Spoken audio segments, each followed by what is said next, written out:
Hi hello ನಮಸ್ಕಾರ. ಇವತ್ತು ಜೀರಿಗೆಯ ಬಗ್ಗೆ ತಿಳಿದುಕೊಳ್ಳೋಣ. ಜೀರಿಗೆ ಏನಿದು? ದಿನಾಲು ಒಗ್ಗರಣೆಗೆ ಬಳಸುವ ಜೀರಿಗೆಯಿಂದ ಏನು ಮಾಡಬಹುದು? ಜೀರಿಗೆಯಲ್ಲೂ ಔಷಧಿ ಗುಣ ಇದೆಯಾ? ಇದ್ದರೆ ಇದನ್ನು ಹೇಗೆ ಬಳಸಬೇಕು ಮತ್ತು ಜೀರಿಗೆಗೆ ಎಷ್ಟು ಪ್ರಮಾಣದಲ್ಲಿ ಬಳಸಬೇಕು ಅಂತ ತಿಳಿದುಕೊಳ್ಳುವುದಕ್ಕಿಂತ ಮೊದಲು ಈ ಚಾನಲನ್ನು ಮೊದಲ ಸಲ ನೋಡ್ತಿದ್ರೆ ಸಬ್ಸ್ಕ್ರೈಬ್ ಆಗಿ, ಬಾಜು ಕಾಣುವ ಗಂಟೆಯನ್ನು ಬಾರಿಸಿ. ಇದರಿಂದ ನಾನು ಹೇಳೋ ಬೇರೆ ಬೇರೆ ಗಿಡಗಳ ಬಗ್ಗೆ ತಿಳಿದುಕೊಳ್ಳಬಹುದು ಮತ್ತು ಇದರ ಉಪಯೋಗ ನೀವು ಪಡೆದುಕೊಳ್ಳಬಹುದು. ಸರಿನಾ? ಈಗ ಜೀರಿಗೆಯ ಬಗ್ಗೆ ತಿಳಿದುಕೊಳ್ಳೋಣ. ಹೌದು, ನಾವು ದಿನನಿತ್ಯ ಅಡುಗೆಗೆ ಬಳಸುವ ಜೀರಿಗೆ ಇದು. ಜೀರಿಗೆಗೆ ಜೀರಕಂ, ಜೀರೆ, ಜೀರಾ ಅಂತಾನೂ ಕರೆಯುತ್ತಾರೆ. ಇದರ ಬಳಸಬಹುದಾದ ಭಾಗ ಅಂದರೆ ಬೀಜ. ಔಷಧಿಯಾಗಿ ಬಳಸಬಹುದಾದ ಪ್ರಮುಖ ಭಾಗ ಅಂದರೆ ಮತ್ತು ಪ್ರಮಾಣ ಅಂದರೆ ಅರ್ಧ ತೊಲೆಯಿಂದ 1 ತೊಲೆವರೆಗೂ ಬಳಸಬಹುದು. ಇದು ಎಲ್ಲ ಕಡೆಗೂ ಜೀರಿಗೆ ಪ್ರಸಿದ್ಧವಿದೆ. ಜೀರಿಗೆಗೆ ಮಸಾಲೆಗಾಗಿ ಪ್ರಸಿದ್ಧವಿದೆ. ಈ ಗಿಡಗಳು ಉತ್ತರ ಪ್ರದೇಶದಲ್ಲಿ ಬೆಳೆಯುತ್ತಾರೆ. ಜೀರಿಗೆಗೆ ರಸ ಅಥವಾ ಜೀರಿಗೆ ರಸ ಮಧುರ, ತಿಕ್ಕ ಮತ್ತು ಶೀತ ಗುಣ ಹೊಂದಿದೆ. ಜೀರಿಗೆಯಿಂದ ವಾತ, ಪಿತ್ತ, ಮೂತ್ರರೋಗ, ದಾಹ, ಅಜೀರ್ಣ ಅಥವಾ ಹಸಿವು ಆಗದೇ ಇರುವುದು, ಗ್ಯಾಸ್, ಚರ್ಮದ ರೋಗಗಳು ಹೀಗೆ ಅನೇಕ ರೋಗಗಳನ್ನು ಜೀರಿಗೆಯಿಂದ ದೂರ ಮಾಡಬಹುದು.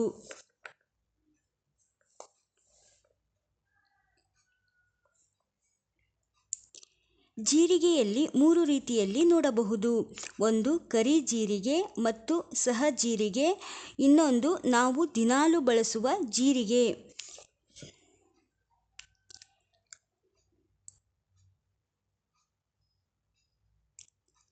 ಮೂತ್ರ ಸರಿಯಾಗಿ ಆಗಲು ಅಥವಾ ಮೂತ್ರ ಉರಿಯುತ್ತಿದ್ದರೆ ಆಗ ಅಕ್ಕಿ ಗಂಜಿಯಲ್ಲಿ ಜೀರಿಗೆಯ ಪುಡಿಯನ್ನು ಮತ್ತು ಕಲ್ಲು ಸಕ್ಕರೆಯನ್ನು ಕೂಡಿಸಿ ಕುಡಿಯುವುದರಿಂದ ಮೂತ್ರ ಸರಿಯಾಗಿ ಆಗುತ್ತದೆ ಮತ್ತು ಉರಿ ಮೂತ್ರ ಕಡಿಮೆ ಆಗುತ್ತದೆ.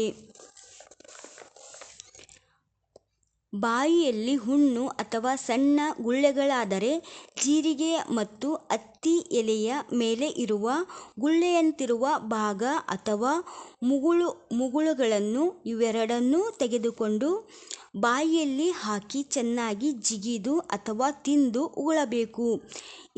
ಹೀಗೆ ಮಾಡುವುದರಿಂದ ಬಾಯಲ್ಲಾದ ಹುಣ್ಣು ಅಥವಾ ಗುಳ್ಳೆಗಳು ಕಡಿಮೆಯಾಗುತ್ತವೆ.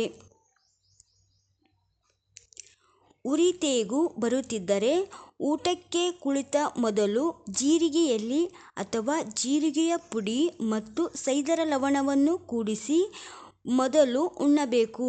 ಇದರಿಂದ ಉರಿತೇಗು ಕಡಿಮೆ ಆಗುತ್ತದೆ.